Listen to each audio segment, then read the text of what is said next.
कंग दे रंग।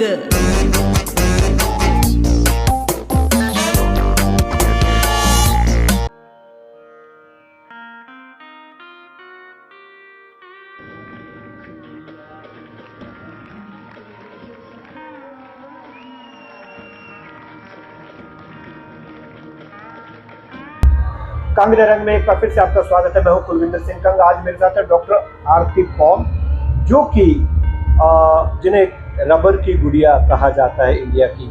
योगासन में इन्होंने नेशनल लेवल पे 26-27 पदक जीते हैं और 7 इंटरनेशनल लेवल पे इन्होंने पदक जीते हैं और भी बहुत उपलब्धियां हासिल की है।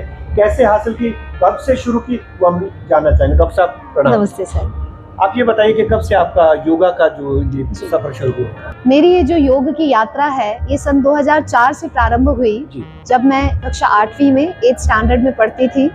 8th स्टैंडर्ड में जब मैं पढ़ती थी तो हमारे स्कूल में एक योगाचार्य डॉक्टर आत्माराम जी तिवारी, जो वर्तमान में नहीं है, उनका आना हुआ हमारे स्कूल में और उन्होंने हमारे स्कूल की प्रेयर असेंबली में कुछ योग के आसन सिखाना शुरू किए और उन आसनों का अभ्यास करते करते धीरे धीरे मुझे कंपटीशन के प्लेटफॉर्म पर आने का मौका मिला। और मैं बताना चाहूँगी आपको कि अगर मैं वर्तमान तक की बात करूँ तो मैं 26 नेशनल्स में मेरे मेडल्स हैं और 6 इंटरनेशनल योगासन चैंपियनशिप्स में मेरे मेडल्स हैं। इसके अलावा मुझे नेशनल लेवल पर मिस योगिनी ऑफ इंडिया 2007 और योगा प्रिंसेस 2008 और miss Yogini of the world 2010 का अवार्ड मिल चुका है। बेस्ट एथलीट का अवार्ड मुझे पद्मश्री जी रहे हैं, जो पद्मश्री मिल्खा सिंह जी के हाथों से मिल चुका है।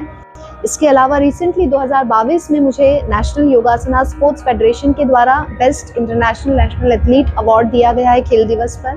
योग चाहे महिला हो, चाहे पुरुष हो, चाहे बालक हो, बालिका हो, बच्चे हो, युवा हो, वृद्ध हो, सबके लिए बहुत बहुत ज़्यादा फायदेमंद है। क्योंकि जब हम योगाभ्यास करते हैं तो योगाभ्यास से हमारे शरीर में दृढ़ता आती है। योग के ग्रंथ हैं काफ़ी, वैसे तो कई ग्रंथ हैं, पर हठ योग से संबंधित एक ग्रंथ है घेरंड संहिता। उसमें एक श्लोक आता है जिसमें ये कहा गया है कि शोधनम दृढ़ताम चैव स्थैर्यम धैर्यम च लाघवम प्रत्यक्षम च निर्लिप्तम च घटस्य सप्त साधनम।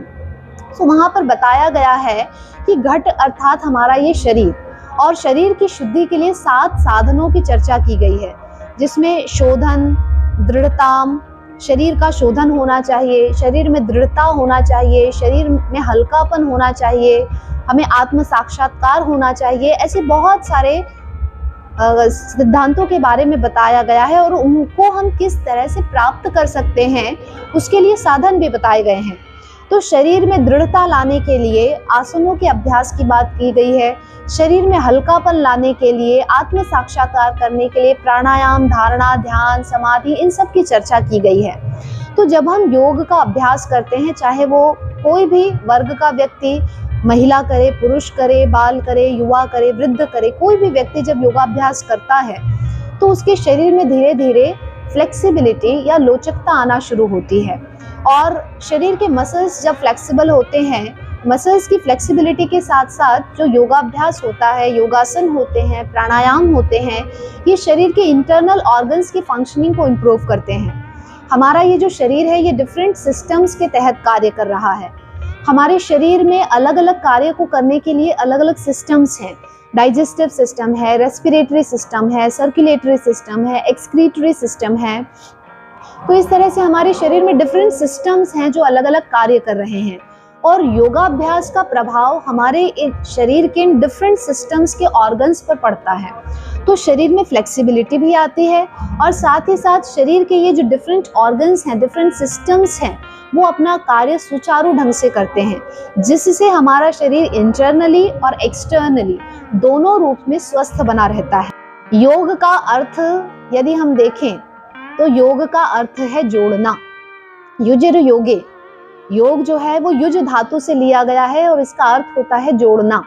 तो योग चाहे कुश्ती हो, चाहे एथलेटिक्स हो, चाहे कबड्डी हो, खो खो हो, फुटबॉल हो, दुनिया का ऐसा कोई स्पोर्ट्स नहीं जिसमें योग को नहीं जोड़ा जा सकता।